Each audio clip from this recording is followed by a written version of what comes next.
दम्रे Cauchy आम प्रिय मुख्यमंत्री आसचंती जदि आम प्रिय मुख्यमंत्री हेबे नहीं मु जो भी भाषण देछि मु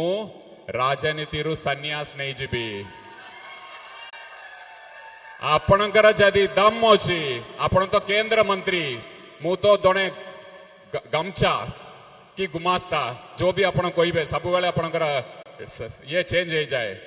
मु तो गमछा ही विनम्रता सका यहाँ कही पारुछि आपण केंद्र मंत्री अच्छे आपण कहूना बीजेपी सरकार 3/4 मेजोरिटी आसी जदि आसब नहीं ताले मु राजनीति सन्यास नेबी बोली कहतु आज ही फैसला करवा कहतु आपण दम अच्छी ना आपण ये माटीर कथा सब बेले कहीकि आसचंती 10 वर्ष है काम करचंती गोटे एनएच टाक ठीक करि पारले नहीं हजार हजार लोकंकर मृत्यु हला जे पांडियान महाशय कहिसंती जे जदि 9 तारिख दिन मुख्यमंत्री शपथ ग्रहण न करंती ताले से राजनीति सन्यास नेबे गोटे कथा आज्ञा मु कहूची आपण कहिथिले जीवन रो शेष बिंदु जाय आपण ओडिशावासी सेवा रहिबे यदि ओडिशावासी सेवा रहिबे तबे न जितिले कहीं राजनीति छाड़िबे कहीं सेवा करिवे नहीं मु तो आज कहूची मु धामनगर जिते हारे मु लोकन सहित रही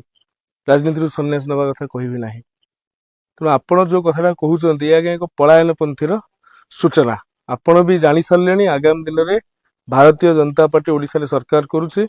आपण एठी रही पारु नाहंती एवं आपण आज्ञा दीटा घर आमर गोटे घर आम घर ओडिशा आमे अलग राज्य जाई परिबुनी आपण दीटा घर आपण कहिबे मु एठी राजनीति सन्यास नेबी आपण निज घर को पळेबे किंतु आपण कोन पई धर्मेंद्र भाई को कहउचंती तो धर्मेंद्र भाई भी कहतु से राजनीति सन्यास नेबे कहीं से जनसेवक मूलरू सी